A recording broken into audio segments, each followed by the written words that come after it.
Hello students, welcome to you all. So atoms and molecules के इस segment में हम डिस्कस करेंगे एटॉमिक मास। सो एटम जो है वो स्मॉलेस्ट यूनिट है मैटर का और ये इंडिविजिबल है।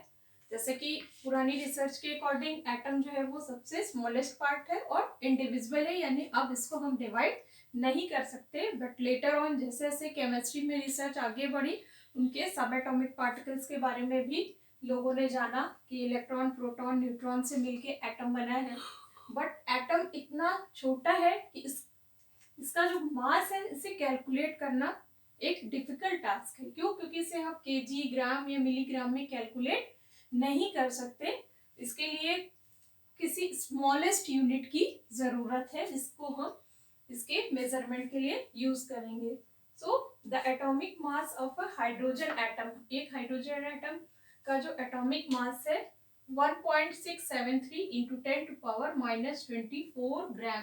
सो इस यूनिट को आप देख ही रहे हैं कि ये कितना स्मॉलेस्ट यूनिट है और किसी भी एटम का एटॉमिक मास प्रीवियस टाइम में इसी यूनिट के थ्रू कैलकुलेट किया जाता था। बट लेटर ऑन जैसे जैसे रिसर्च आगे बढ़ी तो एटम का जो एटॉमिक मास है वो कार्बन 12 एटम जो थे, जो एलोट्रॉप्स थे, इनके कंपैरेटिवली ये लिया जाने लगा कि किसी भी एटम का जो रिलेटिव मास है, यानी हम किसी एक चीज के रिलेटिव रेफरेंस में उसके मास को यहाँ कंपेयर कर रहे हैं। यहाँ एक कोई ऐसी एक स्टैंडर्ड यूनिट नहीं है, बट जो कार्बन 12 एटम है इसके कंपैरेटिवली हम दूसरे एलिमेंट्स को मेजर करेंगे कि उनका एटॉमिक मास क्या है। और ये कार्बन एटम भी, सपोज ये कार्बन एटम है और इसके हमने जो है 12 पीसेस किए इस तरीके से, और इसके एक पीस का क्या वेट है, इसके एक पर्टिकुलर पीस का क्या वेट है, इसी के डिफरेंस में दूसरा एटम कितना हैवियर है, ये उसका एटॉमिक मास कहलाएगा।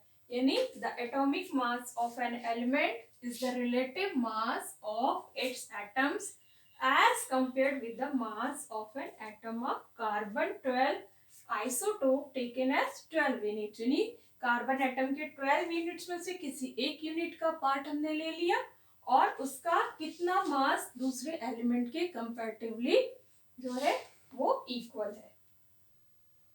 So for reference atoms, carbon 12 atoms का जो ये स्टैंडर्ड यूनिट लिया जाने लगा, ये 1961 से ये चीज नॉलेज में आई जब IUPAC के थ्रू ये माना जाने लगा कि अब कार्बन 12 एटम के जो भी 12 यूनिट्स हैं उन्हीं को एटॉमिक मास के लिए यूज किया जाएगा।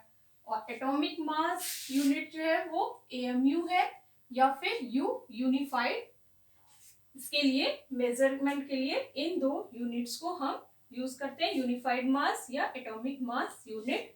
ये unit IUPAC, international union of pure applied and chemistry के थ्रू दी गई है। सो वन एटॉमिक मास किसकी इक्विवेलेंट है? 1/12 the mass of carbon 12 atom. जैसे कि हमने डिस्कस किया कि अगर हम कार्बन का एक एटम लेते हैं उसके 12 पीसेस का जो मास है वो 1 एटॉमिक mass unit है। So thus atomic mass of an element is the relative mass of its atom as compared with the mass of a carbon 12 atoms taken as 12 units। यानी हम यहाँ पे relative mass की ही बात करेंगे कि वो उसके कितने इक्विवेलेंट है। So ऐसा क्यों हुआ? क्योंकि हाइड्रोजन जो है वो बहुत ही स्मॉलेस्ट है यूनिट है वन एटम की। सो जब इसको दूसरे किसी एलिमेंट के साथ कंपेयर किया जाने लगा तो ये बहुत ही स्मॉलेस्ट यूनिट आने लगी, इसलिए जो है एटम हाइड्रोजन की जगह पे कार्बन 12 को लिया गया और इसके कंपैरेटिवली ये देखा जाने लगा कि जो कॉमन एलिमेंट्स हैं उनके एटॉमिक मास क्या है। सो हाइड्रोजन जिसको हम H से रिप्रेजेंट करते हैं, इसका एटॉमिक मास है 1। AMU आप इसको यूनिट अपने आप समझ सकते हैं कि यहाँ AMU या U हम इसके लिए यूज करेंगे।